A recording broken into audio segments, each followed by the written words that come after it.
বিদ্রোহী বিধায়কদের মধ্যে অন্যতম শিউলি সাহা। দিদি, এত বিদ্রোহের কারণটা কি? বিদ্রোহ তো হয়নি, এটাকে বড় করে দেখানো হয়েছে।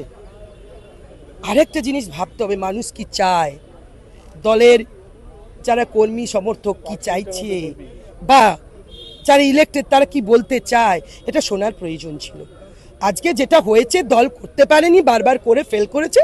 আমরা ঠিক করে দিয়েছি 60 জন বিধায়ক 58 জন সই করে যে আমরা একে করলাম। এই চিফ হুইপ দিদি আমাদের পরামর্শদাতা, দিদি চালাবেন।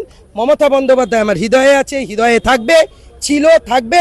আমার স্লোগান তৃণমূল কংগ্রেস জিন্দাবাদ। আমার নেত্রীর নাম মমতা ব্যানার্জি। আমি বিজেপির বিরোধিতা করব, বিজেপির সঙ্গে লড়াই করব, ডিবেটে অংশগ্রহণ করব। আবার যদি ভালো কাজ হয় তাকে স্বাগত জানাবো। আপনারা মমতা বন্দ্যোপাধ্যায়কে দলনেতা রেখে চিঠি দিয়েছেন এবং মমতা বন্দ্যোপাধ্যায়কে দলনেতা রাখছেন, কিন্তু মমতা বন্দ্যোপাধ্যায় মান্যতা না দিলে কি করবেন? সেটা তো তখন ভেবে দেখব। আমরা আজকে আবেদন করেছি, আমাদের এলওপি বলেছেন, আমরা আবেদন সবাই মিলে করব, চিঠি হবে, যাবে, দেখব। মানে এই যে বর্তমান পরিস্থিতি এবং বর্তমান পরিস্থিতি দাঁড়িয়ে যে 58 জন আপনারা একসঙ্গে রয়েছেন এবং সেই 58 জনের ছাড়া বাকি বিধায়করা তো রয়েছে 80 জন বিধায়ক আপনাদের, এবং সেক্ষেত্রে এই যে 80 জন বিধায়কের সবাই তো এটা চাইছে না আপনাদের সাথে। সবাই 80, আরে ভাই 58 60 হলে মানে আর 20 জন তা তো আছে। তা দেখুন না কি হয়। মানে তারাও সেক্ষেত্রে তো বিধায়ক, ঠিক আছে, দেখুন না, দেখতে থাকুন।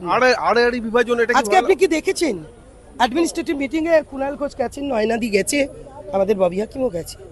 তাহলে কোথাও না কোথাও এই ধরনের অ্যাডমিনিস্ট্রেটিভ মিটিংগুলোতে যে উপস্থিত হওয়া প্রয়োজন, সেটা জনপ্রতিনিধিদের এবং ডাক পেয়েছে, এটা যে দরকার, এটা তারাও অনুভব করছেন। আড়াআড়ি বিভাজন এটা কোনো বিভাজন না, বিভাজন আপনারা দেখাচ্ছেন না। আসল তৃণমূল নকল তৃণমূল নয়, এটা বিভাজন দেখাচ্ছেন আপনারা, বিভাজন নয়। এভাবে দেখবেন না, করতে পারেনি, আমরা করেছি। আপনারা কি প্রশাসনিক বৈঠকে ডাকলে যাবেন? নিশ্চয়ই, আমি তো অলরেডি দিলীপ ঘোষের সঙ্গে মিটিং করেছি। আমি ওখানে গিয়ে আমার নেত্রীর নামে বলেছি। আমার মুখ্যমন্ত্রী স্বাস্থ্যমন্ত্রী ছিল, আমার এলাকায় 50 বেড হসপিটাল করেছে, 10 বেড ইনডোর আর একটা করে দিয়েছে, বলেছি আমি ওখানে দাঁড়িয়ে। আমরা দিদির আমার মুখ্যমন্ত্রীর, প্রাক্তন মুখ্যমন্ত্রী হয়ে বলেছি ওখানে। কিন্তু আমাদের এলাকার কাজ করতে হবে, এলাকার ডেভেলপমেন্ট কথা দিয়েছি, এই কাজ করব, না করতে পারলে তো মানুষ আমাদের দূরে ঠেলে ফেলবে। বিজেপির বিরুদ্ধে আওয়াজ তুলতে পারবেন বিধানসভায়? দেখতে পাবেন আপনারা তো আজকের এই ফ্লোরে, আজকে দেখলেন 18 তারিখ থেকে বিধানসভা শুরু হবে, শুনছি বিতর্ক, বাজেট আসবে, বিতর্ক হবে, দেখতে পাবেন। আমরা বলছি নাকি এ ব্যাপারে কোনো 1 ইঞ্চি জায়গা ছাড়ার কোনো জায়গা নেই। কথা বললাম শিউলি সাহার সঙ্গে এবং তিনি স্পষ্টভাবে জানালেন যে বিজেপির বিরুদ্ধেও কিন্তু বিধানসভায় লড়াই চলবে। ক্যামেরা কিশোর মুখার্জির সঙ্গে বিপ্লব চক্রবর্তী, এই সময় লাইভ।